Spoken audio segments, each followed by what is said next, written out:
यदविद्याविलासेन भूतभौतिकसृष्टयः तं नौमि परमात्मानं सच्चिदानंदविग्रहम्। आगम परिच्छेद वेदांत परिभाषा में पृष्ठ क्रमांक 260। इसमें वेदों में जो न्याय और मीमांसक का मत है उस पर विचार चल रहा है। वो वाक्य देख लो वहाँ, वेदानाम नित्य सर्वज्ञ परमेश्वर प्रणीतत्वेन प्रामाण्यम इति नैयायिका। ठीक है, मूल में वेद जो है वो नैयायिक मानते हैं प्रमाण है। क्यों? क्योंकि वो नित्य सर्वज्ञ परमेश्वर के द्वारा प्रणीत है, मतलब बनाए गए हैं। ऐसे मतलब वो प्रमाण मानते हैं। और मीमांसक जो है वो वेदों को नित्य मानते हैं। वेदानाम नित्यत्वेन निरस्त समस्त पुंदूषणतया प्रामाण्यम। मतलब नैयायिक जो है वो वेद को नित्य मानते हैं कि नहीं मानते हैं? नहीं मानते, केवल प्रामाण्य मानते हैं, नित्य नहीं मानते। लेकिन ईश्वर को नित्य मानते हैं। जबकि मीमांसक जो है वो मीमांसक वेद को नित्य भी मानते हैं और प्रमाण भी मानते हैं। अस्माकं तु मते, हमारे मत में क्या है, मतलब वेदांत मत में वेदो न नित्य उत्पत्ति मत्वात्, क्योंकि उसकी उत्पत्ति होती है। हमारे मत में तो ब्रह्म को छोड़ के और कुछ भी नित्य नहीं है। ठीक है, और उत्पत्ति कहाँ देखी तो बृहदारण्य का मंत्र दे दिया वहाँ। ठीक है, अस्य महतो भूतस्य वो।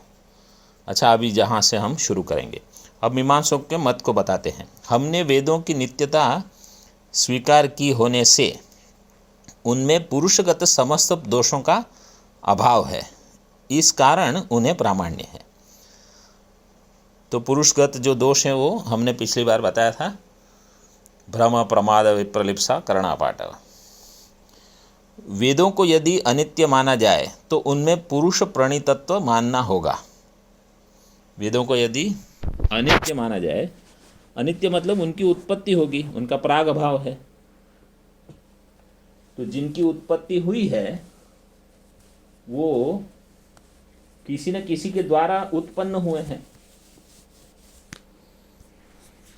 तो किसके द्वारा उत्पन्न हुए हैं? तो कोई पुरुष, पुरुष मतलब तो परमात्मा भी एक पुरुषगत ऐसे, लेकिन उनमें वो दोष नहीं है।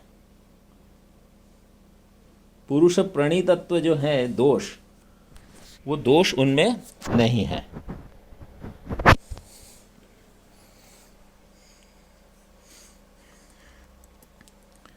वेदकर्ता पुरुष में ईश्वरत्व होने पर भी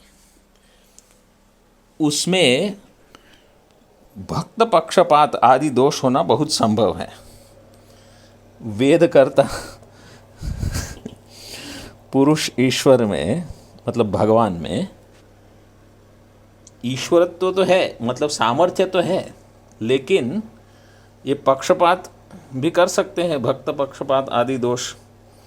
इस कारण बौद्ध प्रणीत आगम के समान वेदों में भी दोष हो सकते हैं, किंतु वेदों के नित्य होने से उनमें से समस्त पुरुष दोषों का निरासन हो जाता है। ये मीमांसक का मत है। हाँ? मीमांसक कहते हैं कि चूंकि वो नित्य है इसलिए वहाँ ये सब आपत्ति नहीं है। लेकिन आप एक याद रखना, क्योंकि मीमांसक, पूर्व मीमांसक ईश्वर को नहीं मानते, तो वो बिना ईश्वर के वेद को नित्य मानते हैं। और नैयायिक जो है वो ईश्वर को मान के वेद को नित्य नहीं मानते। समझा ना?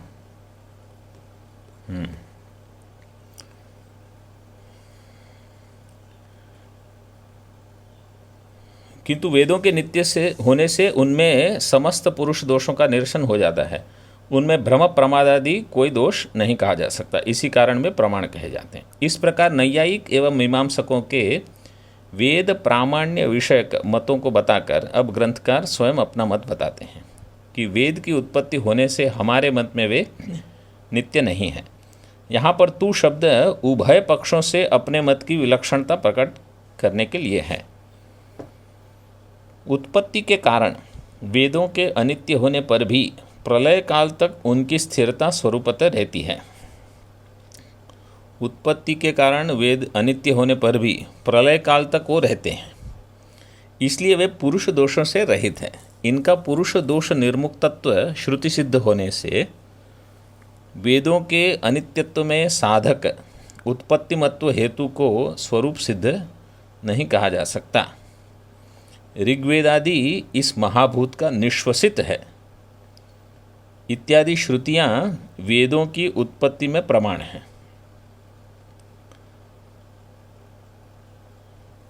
पुरुष, देखो पूर्व वाक्य क्या है, उनका पुरुष दोष निर्मुक्तत्व श्रुति सिद्ध होने से, मतलब वो पुरुष दोषों से मुक्त है वेद। लेकिन वेदों के अनित्यत्व में साधक जो हेतु है उत्पत्तिमत्व हेतु, वो आप स्वरूप सिद्ध तो नहीं कह सकते। मतलब आप कैसे कहते हो कि वो उत्पत्ति मत है, तो इसके लिए उनकी उत्पत्ति में वेद का प्रमाण दिया गया। मतलब वेद ही वेद की उत्पत्ति में प्रमाण है। ये हमने इस पर आप लोगों को बताया है कि वेद का प्रामाण्य अगर आपको ढूंढना है तो कहीं और आप नहीं ढूंढ सकते। जैसे अगर मेरे बारे में किसी को जानना है तो आप मुझको पूछो, मैं जो कहूँगा वही होगा ना। अब आप और किसी को पूछ के मेरे बारे में समझो कुछ लिख दोगे तो सत्य कैसे होगा? तो जो लोग कहते हैं कि नहीं वेद ऐसे वैसे हैं, तो आपने कहाँ से आपको ये पता चला? आपको इसको वेद में ढूंढना होगा। यहाँ की आदि शब्द से पुरुष सूक्त की ऋचस्सामानि जग्निरे इत्यादि श्रुति का ग्रहण करना चाहिए। देखो पुरुष सूक्त तो सभी वेद में आ गया है। ऋचस्सामानि जग्निरे तो ऋग्वेद, सामवेद, यजु, ये सब की उत्पत्ति हुई है। वेद नित्य नहीं है। वेदांतियों के इस कथन से यह प्रतीत होता है कि नैयायिक अभिमत त्रिक्षण अवस्थायित्व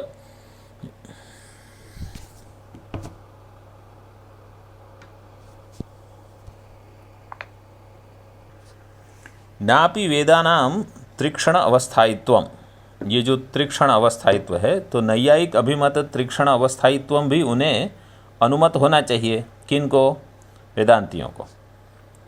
इस शंका के निरसनार्थ नापि आदि ग्रंथ से ग्रंथकार बताते हैं कि मीमांसकों का अभिमत वेद नित्यत्व जैसे हमें सम्मत नहीं, वैसे ही नैयायिक सम्मत अनित्यत्व भी हमें मान्य नहीं है। नैयायिक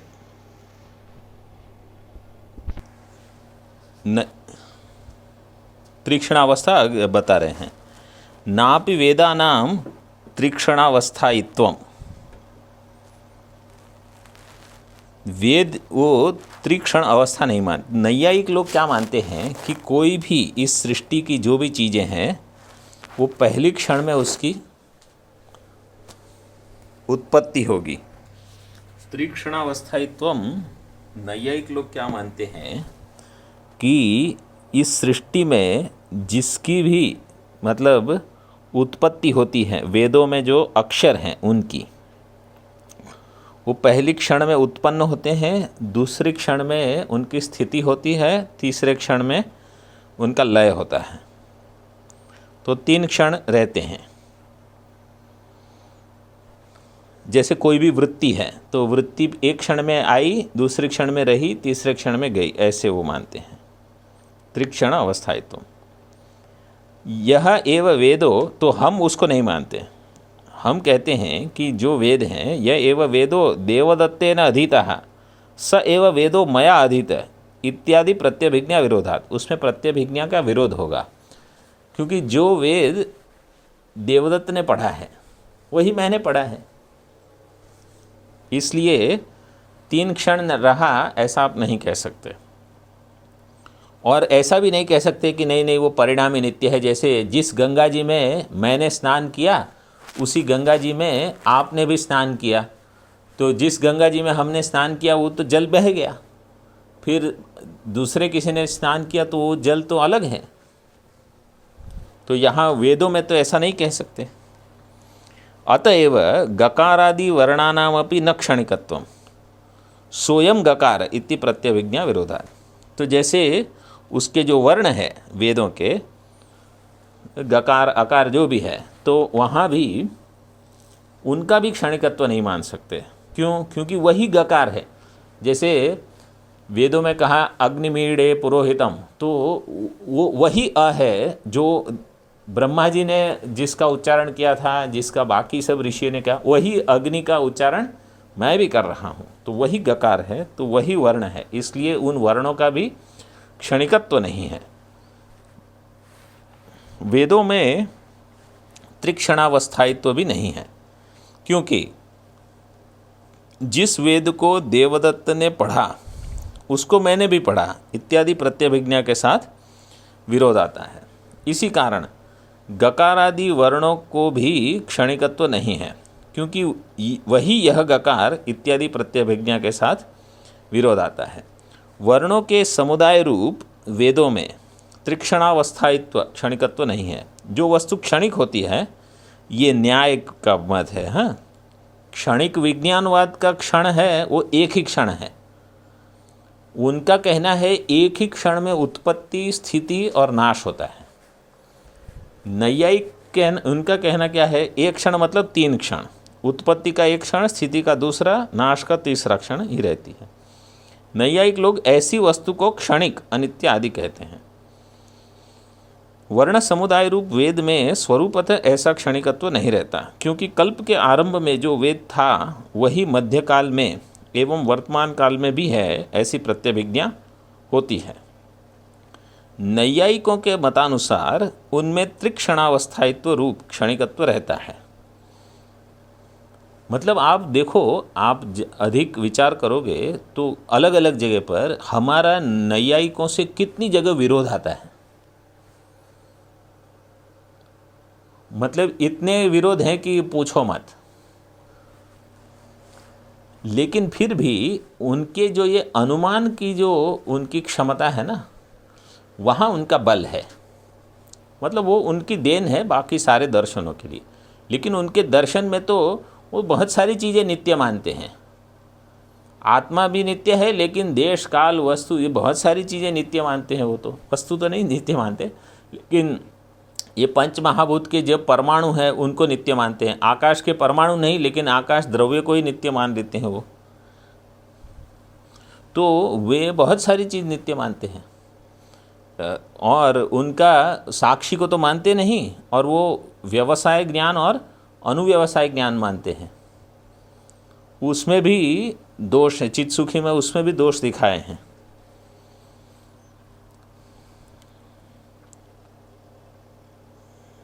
वर्ण समुदाय रूप वेद में स्वरूपतः ऐसा क्षणिकत्व नहीं रहता, क्योंकि कल्प के आरंभ में जो वेद था वही मध्यकाल में एवं वर्तमान काल में भी है, ऐसी प्रत्यभिज्ञा होती है। नैयायिकों के मतानुसार उनमें वस्तुत्व रूप क्षणिकत्व रहता है, परंतु ऐसा मानने पर उस प्रत्यभिज्ञा से विरोध आता है। इसलिए वर्ण समुदाय गर्भ वेदों को स्वरूपतः क्षणिक स्वीकार नहीं किया जा सकता। वर्ण समुदाय गर्भ वेदों को मतलब वर्णानाम समुदायः वर्ण समुदायः तेषां गर्भः सह वेदः, वर्ण समुदाय गर्भः वेदः, ऐसे को स्वरूपतः क्षणिक स्वीकार नहीं किया जाता। अतएव इत्यादि ग्रंथ से वर्णों के द्वारा भी उनमें क्षणिकत्व नहीं है बताया है। जबकि प्रत्यभिज्ञा के साथ विरोध होने के कारण पदादि समुदाय गर्भ वेद में क्षणिकत्व नहीं होता है। इसी कारण देवदत्त से उच्चारित जो गकार है वही यह है। इत्यादि प्रत्यभिज्ञा के साथ विरोध आने के कारण वर्णों में भी क्षणिकत्व नहीं मानते। तो हम न वर्ण का क्षणिकत्व मानते हैं न वेद का, हम शब्द को नित्य मानते हैं। मीमांसक भी शब्द को नित्य मानते हैं।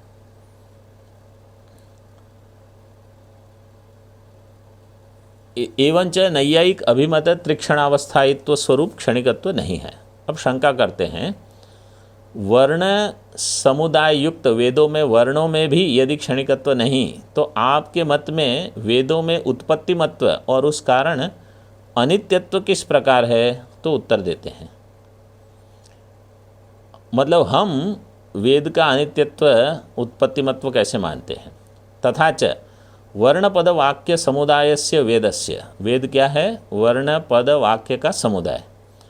वियदादिवत सृष्टिकालीन उत्पत्तिमत्वं प्रलयकालीन ध्वंस प्रतियोगित्वं च, जैसे आकाश की सृष्टि के समय उत्पत्ति होती है और प्रलय के समय उसका नाश होता है, इसी प्रकार वेद का भी सृष्टिकालीन उत्पत्तिमत्व और प्रलयकालीन ध्वंस प्रतियोगित्वम। ध्वंस प्रतियोगी मतलब जिसके ध्वंस का कोई जिसका प्रतियोगी होगा उसी का ध्वंस होगा। तो ध्वंस प्रतियोगित्वम च मतलब उसका ध्वंस भी होता है। वो ध्वंस प्रतियोगित्व कहाँ रहेगा? हाँ, न तो मध्ये वर्णानाम उत्पत्ति विनाशो, मध्यकाल में उनकी उत्पत्ति विनाश नहीं होगी। अनंत गकार कल्पने गौरवात, अगर ऐसा होगा तो अनंत गकार की कल्पना करनी पड़ेगी जिसमें गौरव दोष है। मतलब गकार एक ही है, वो बहुत सारे गकार की क्या आवश्यकता है? एक ही गकार से अगर काम चल जाता है तो अनंत गकार की आवश्यकता नहीं है, वहाँ गौरव दोष है। अनुच्चारण दशायाम वर्णानाम अनभिव्यक्ति ही तद उच्चारण रूप व्यंजक अभावात न विरुध्यते। जब भी उसका उच्चारण नहीं होता तो वो अभिव्यक्त नहीं होता, क्योंकि उस समय उसके उच्चारण रूप जो व्यंजक है, व्यंजक मतलब उसको अभिव्यक्त करने वाला, उसको कहते हैं व्यंजक। तो शब्द को अभिव्यक्त करने वाला व्यंजक है ध्वनि, साउंड जिसको हम कहते हैं। तो उससे वो व्यक्त होता है। तो जब तक वो अभिव्यक्त नहीं होता तब तक वो ध्वनि के अभाव में व्यंजक नहीं है, मतलब अभिव्यक्त नहीं है। तो तद उच्चारण रूप व्यंजक अभावात न विरुध्यते, मतलब हम ये नहीं कहते हैं कि उसका नाश हो गया, हम केवल ये कहते हैं कि उसकी अभिव्यक्ति नहीं हो रही है अभी। तो उत्पत्ति समय में वेद की उत्पत्ति, नाश के समय मतलब प्रलय समय में वेद का भी प्रलय हो जाता है। लेकिन बीच में वेद अगर हम कहते हैं कि अभी तो नहीं सुनाई देते हैं, तो अभी वेद है कि नहीं है? तो बोले है, उसकी अभिव्यक्ति नहीं हो रही है। अंधकार स्थले घट अनुपलम्भवत, जैसे अंधकार जहाँ है तो आपने घट रखा है और अंधकार करने से घट का नाश नहीं हुआ, क्या होता है? घट की अभिव्यक्ति नहीं होती, हाँ, उपलब्धि नहीं है। उत्पन्नो गकार इत्यादि प्रत्यय सोयम गकार इति प्रत्यभिज्ञा विरोधाद अप्रमाणम। अगर आप कहोगे कि अभी गकार उत्पन्न हुआ, जैसे किसी ने कुछ वेद का पारायण किया, उसमें गकार या जो भी वर्ण आए, तो आप कहोगे कि अभी इसकी उत्पत्ति हुई, तो ये अभी उत्पत्ति हुई ये विचार वही है जो पहले वेद में बताया गया है या जो दूसरे किसी ने भी इसका उच्चारण किया था, ये वही है, ये प्रत्यभिज्ञा से विरोध आएगा। इसलिए वो विचार अप्रामाणिक है। कि ये उत्पन्न गकार, ये विचार अप्रामाणिक हो जाएगा। वर्ण अभिव्यक्ति जनक ध्वनिगत उत्पत्ति निरूपित परंपरा संबंध विषयत्वेन प्रमाणम वा। नहीं तो दूसरी तरह से देखो तो वर्ण अभिव्यक्ति जनक, वर्ण की अभिव्यक्ति जनक मतलब जनक उसकी उत्पत्ति करने वाला, किसकी? अभिव्यक्ति की। अभिव्यक्ति जनक क्या है? ध्वनि। ध्वनिगत उत्पत्ति निरूपित मतलब वो उत्पत्ति से ज्ञापित होता है क्या? परंपरा संबंध विषयत्वेन प्रमाणम। तो उसका प्रामाण्य कैसे होता है कि ये वही है, ऐसे परंपरा संबंध से। परंपरा संबंध से मतलब कि पहले वर्णों की अभिव्यक्ति, उसका जनक ध्वनि, वो ध्वनि से इसकी उत्पत्ति, ऐसे आप कहोगे तो भी वहाँ वो उत्पन्न हुआ उस समय, ऐसे नहीं कहेंगे, उसकी अभिव्यक्ति उत्पन्न हुई ऐसे कहेंगे। इसलिए वेद में क्षणिकत्व हम नहीं मानते। तस्माद् न वेदानां क्षणिकत्व। ये सरल है। वेदों में स्वरूपतः एवं वर्ण द्वारा भी क्षणिकत्व नहीं है। यह सिद्ध होने पर वर्ण समुदाय, पद समुदाय और वाक्य समुदाय रूप वेदों में आकाश आदि के समान सृष्टिकालीन उत्पत्ति कामत्व उत्पत्ति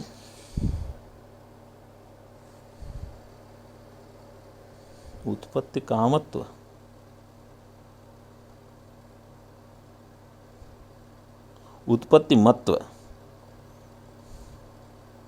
उत्पत्ति कामत्व है ना, का हटा दो वहाँ से, कि भयंकर भूल हो गई है। देखो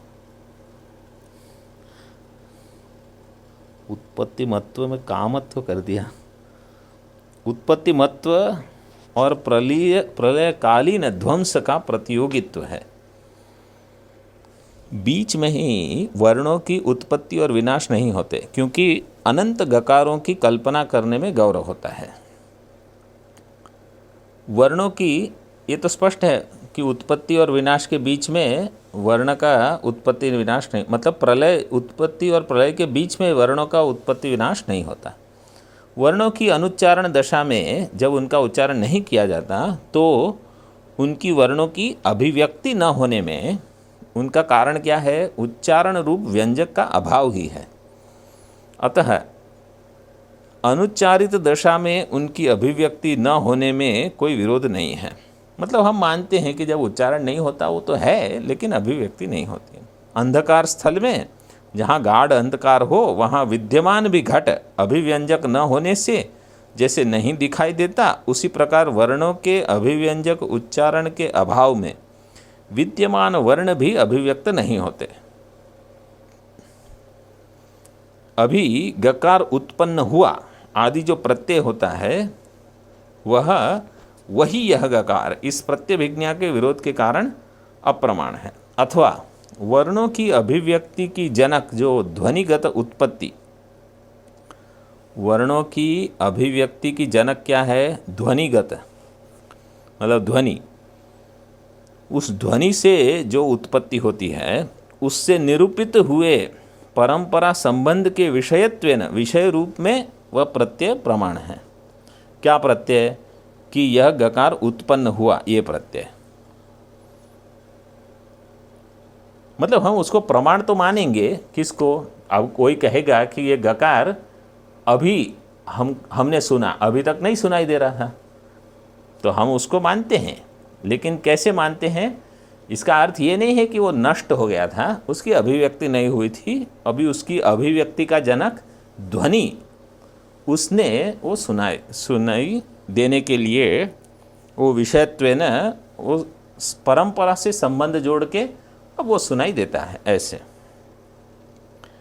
तथा च, इसलिए तस्मात् वेद क्षणिक नहीं है। तथा च वेदों में स्वरूपतः एवं वर्णतः भी क्षणिकत्व के सिद्ध न होने पर आकाश, वायु आदि इतर भौतिक पदार्थों के समान सृष्टि काल में उत्पन्न होना और प्रलय काल में ध्वंस को प्राप्त होना आदि उनके धर्म हैं, अर्थात आकाश आदिकों के समान सृष्टि के समय वे उत्पन्न होते हैं और प्रलय काल में नष्ट होते हैं, स्थिति काल में विद्यमान रहते हैं। इस कारण उत्पत्ति एवं प्रलय काल के बीच में वर्णों की उत्पत्ति नाश नहीं होता, क्योंकि प्रतिक्षण गकार आदि वर्ण उत्पन्न होते हैं और नष्ट होते हैं। यह मानने पर गकार आदि अनंत वर्णों की कल्पना करनी पड़ती है और ऐसा करने से गौरव होता है। यदि वर्ण नित्य है तो वे सदैव अभिव्यक्त क्यों नहीं होते? अलग सदैव अगर अभिव्यक्त होते तो हमेशा आपके कान में वही आवाज़ आते रहते, ग ग क क, और फिर आप कुछ नहीं सुन सकते। तो इस आशंका के समाधानार्थ ग्रंथकार कहते हैं, वर्णों के नित्य होने पर भी जिस समय उनका उच्चारण नहीं किया जाता उस समय वे अभिव्यक्त नहीं होते, क्योंकि उच्चारण रूप अभिव्यंजक का अभाव रहता है। देखो, हमारे आचार्यों ने कितना सोचा होगा कि ये वेद को मतलब नित्य माने कि अनित्य माने, पौरुषेय माने कि अपौरुषेय माने, प्रमाण माने तो कैसे प्रमाण माने, कितनी चीज़ मतलब इन्होंने सोची होगी। तब तो ये हमको तो एक बना बनाया हुआ मिल जाता है कि ये ऐसा है, और या तो फिर उन्होंने ऐसी उपासना की होगी परमात्मा की कि परमात्मा से उनको ये ज्ञान हुआ कि इसको ऐसा समझो। तो अगर ऐसा मानेंगे तो ये जो न्याय वगैरह का भी ऋषि है, जैसे कणाद ऋषि है, गौतम है, उन सब की मति अलग अलग हुई, और वेद व्यास जी ने जो मति बताई, जो समझ हमको बताई, ये प्रमाण हो गई। अब उनके जो दूसरे जिनके शिष्य हैं उनकी वो मति रही है। यम भावम दर्शयेद यस्य तं भावम सतु पश्यति तं चावती स भूत्वा सौ तद्ग्रह समुपैति तम। मांडुक्य में जो बताया, हाँ, कि जो भाव उनके गुरु ने बताया उनको पकड़ के चल रहे हैं। अब उनका जन्म ही ऐसी जगह हुआ जहाँ उनको ये ज्ञान दिया गया। अब हमारा जन्म ऐसी जगह हुआ जहाँ हमको अद्वैत के संस्कार आए।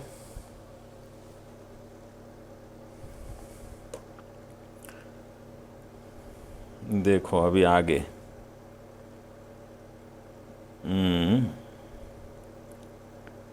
अंधकार में विद्यमान घट नहीं दिखता, उनका अभिव्यंजक प्रकाश है, बिना उसके घट का दिखना अशक्य है। ठीक है, एक पंक्ति छूट गई, क्योंकि उच्चारण रूप अभिव्यंजक का अभाव रहता है। इस कारण वर्णों के नित्य होने पर भी उनके सदैव अभिव्यक्त न होने में कोई दोष नहीं है। फिर घट का दृष्टांत दिया। अंधकार में न दिखने के कारण वह है ही नहीं, यह नहीं कहा जाता। उसी प्रकार बिना उच्चारण किए वर्णों की अभिव्यक्ति नहीं होने मात्र से वे है ही नहीं, यह नहीं कहा जा सकता।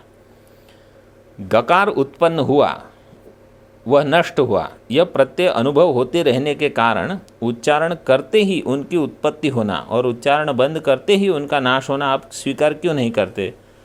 ऐसी शंका उठाकर ग्रंथकार कहते हैं कि यह प्रतीति अप्रमाण है, क्योंकि वही यह गकार है, इस प्रत्यभिज्ञा के साथ उसका विरोध है, अथवा वर्णों की अभिव्यक्ति को उत्पन्न करने वाली ध्वनि की उत्पत्ति से ज्ञात होने वाले स्वाश्रय ध्वन्यभिव्यंग्यत्व रूप परंपरा संबंध से वैसा प्रत्यय होने के कारण परंपरा संबंध विषयत्वेन वह प्रत्यय प्रमाण है, यह मानना चाहिए। स्वाश्रय ध्वनि अभिव्यंग्यत्व रूप परंपरा संबंध से वैसा प्रत्यय होने के कारण परंपरा संबंध विषयत्वेन वह प्रत्यय प्रमाण है। क्या प्रत्यय? जो आपने कहा कि अभी उत्पन्न हुआ, अभी नष्ट हुआ, तो मान सकते हैं। काला घट नष्ट हुआ और लाल घट उत्पन्न हुआ, इस प्रकार की एक ही घट में गुण के संबंध से प्रतीति होती है। उसी प्रकार वर्ण की अभिव्यक्ति करने वाली ध्वनि की उत्पत्ति से वर्णों की उत्पत्ति का परंपरा संबंध ज्ञात होता है। इस कारण उस उत्पत्ति प्रत्यय को साक्षात प्रमाण न मानकर परंपरा संबंध विषयत्वेन आप चाहे तो प्रमाण मान ले। अतः वेदों में क्षणिकता नहीं है, यह सिद्ध हुआ। क्योंकि प्रतिक्षण में उत्पन्न होकर नष्ट नहीं होते, किंतु सृष्टि काल में आकाश आदि इतर पदार्थों के समान उत्पन्न होते हैं और प्रलय काल में ही इनका नाश होता है, नाश को प्राप्त करते हैं। स्वाश्रय ध्वन्यभिव्यंग्यत्व का अर्थ है स्व उत्पत्ति का आशय, आश्रय होना चाहिए। हाँ, वो शब्द आशय नहीं, आश्रय।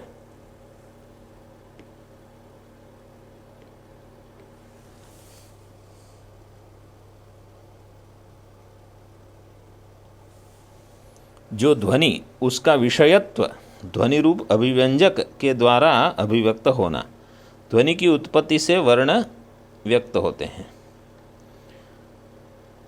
तो इतने मात्र में हम उसको प्रमाण मान लेंगे। सिद्धांत के इस समाधान पर मीमांसक अपसिद्धांत की शंका करते हैं। सिद्धांत ने ये समाधान दिया तो अभी मीमांसक थोड़े नाराज हो गए होंगे। वो कहते हैं ननु क्षणिकत्व अभावे अपि वियदादि प्रपंचवद उत्पत्तिमत्वेन परमेश्वर कर्तकतया पौरुषेयत्वाद पौरुषेयत्वं च वेदानाम इति तव सिद्धांतौ भज्येत इति चेत। क्षणिकत्व का अभाव है, क्योंकि हमने कहा कि ये क्षणिकत्व नहीं है, 3 क्षण रहने वाले नहीं हैं। वियदादि प्रपंचवत उत्पत्तिमत्वेन, लेकिन इसकी उत्पत्ति कैसे है? परमेश्वर कर्तृकतया पौरुषेय है, परमेश्वर ने ही इनको बनाया है, इसलिए ये पौरुषेय है। पौरुषेयत्वाद पौरुषेयत्वं च वेदानाम इति, वेदों का भी पौरुषेय है। तो नैयायिकों का ये एक बहुत प्रबल प्रमाण वाक्य वो कहते हैं, मतलब उसकी प्रतिज्ञा करते हैं। क्षित्यंकुरादिकम, आपने सुना भी होगा, क्षित्यंकुरादिकम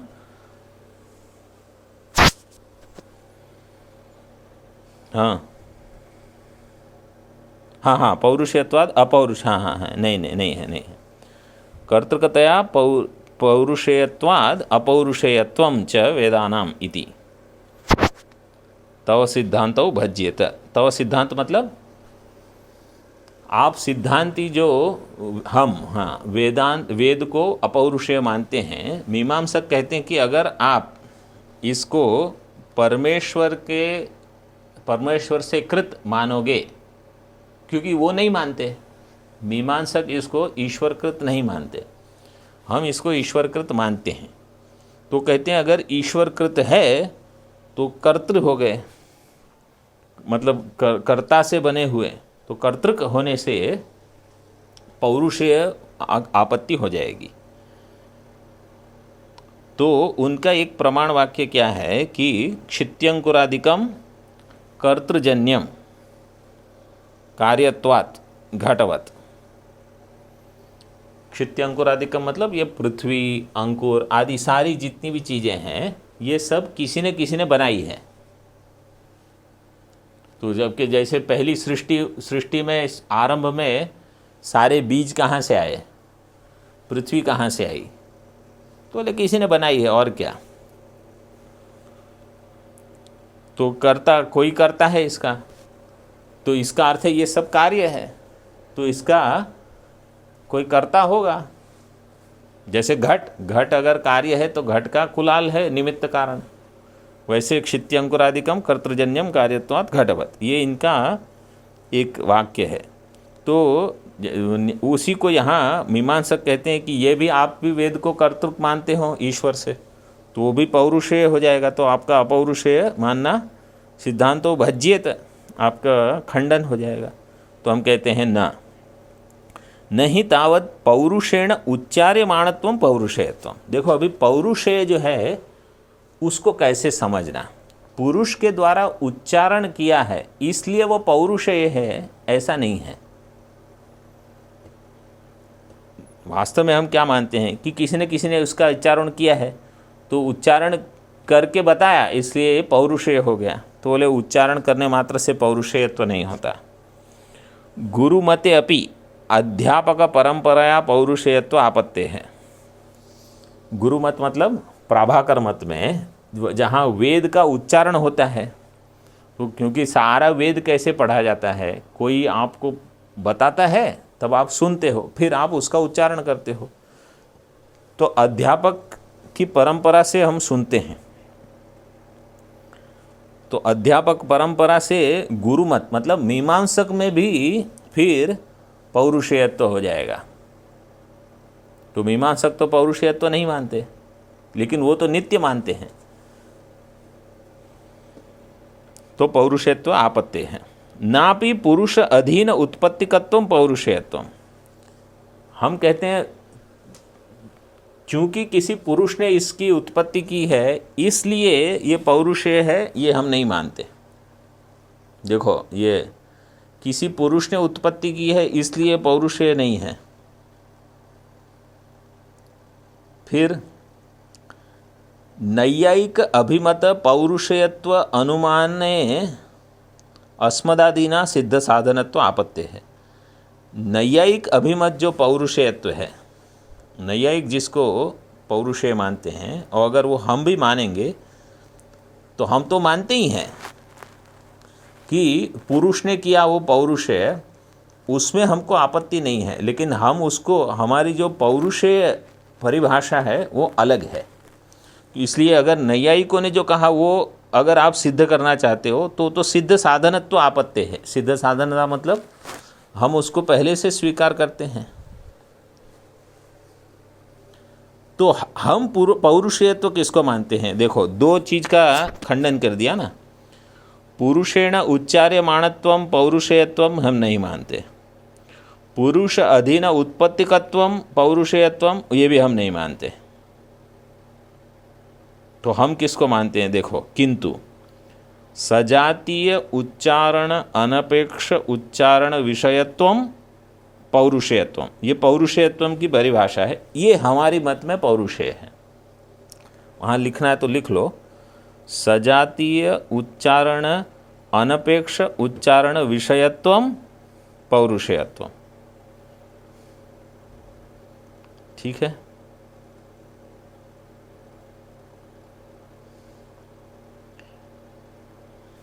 अभी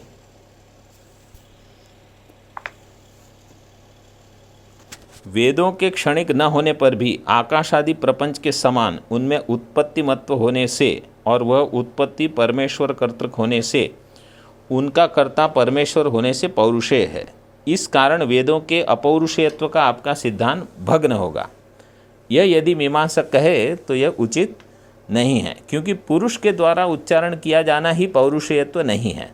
क्योंकि वैसा मानने पर गुरु मत में भी अध्यापक परंपरा से पौरुषेयत्व की प्राप्ति होने लगेगी। इसी प्रकार जिसकी उत्पत्ति पुरुष के अधीन है वह पौरुषेय है ऐसा भी नहीं कहा जा सकता, क्योंकि नैयायिकों के सम्मत पौरुषेयत्व के अनुमान पर हम वेदांतियों के द्वारा सिद्ध साधनता दोष दिया जाता है। हम कहते हैं उसको तो हम पौरुषेय मानते ही हैं कि जो पुरुष की उत्पत्ति के अधीन है वो पौरुषेय है। इसलिए जिसे सजातीय उच्चारण की अपेक्षा नहीं होती ऐसे उच्चारण का विषय होना ही पौरुषेयत्व है हमारे मत में। अभी वो क्या है वो अब आगे अगले इसमें बताएंगे। वेदांती के पूर्वोक्त सिद्धांत पर मीमांसक कहता है, तुम्हारे मत में भले ही वेदों में क्षणिकत्व न हो तथापि आकाश आदि इतर प्रपंच के समान उत्पत्ति मत्व है और उसकी उत्पत्ति करने वाला परमेश्वर है। इस कारण वेदों में पौरुषेयत्व पुरुष कर्तृकत्व है ऐसा तुम्हारे सिद्धांत के ही विरुद्ध सिद्ध होता है, क्योंकि तुम्हारा वेद अपौरुषेयत्व का सिद्धांत ईश्वर कर्तृकत्व के कारण बाधित हो जाता है। परंतु वेदांती कहता है कि हमारे मत में भले ही वेद पैदा हो और ईश्वर के द्वारा किए गए हो, लेकिन तथापि पौरुषेयत्व न होने से अपसिद्धांत नहीं हो पाता। हमारे मत पर मीमांसक जो पौरुषेयत्व का दोष देते हैं वह कैसे पौरुषेयत्व को मानकर, क्या पुरुष के द्वारा उच्चारण किया जाना पौरुषेयत्व है या पुरुष के अधीन वेद उत्पत्ति का होना पौरुषेयत्व है? दोनों हम नहीं मानते। प्रथम पक्ष में मौनी पुरुष के श्लोक को भी अपौरुषेय कहने का प्रसंग प्राप्त होगा।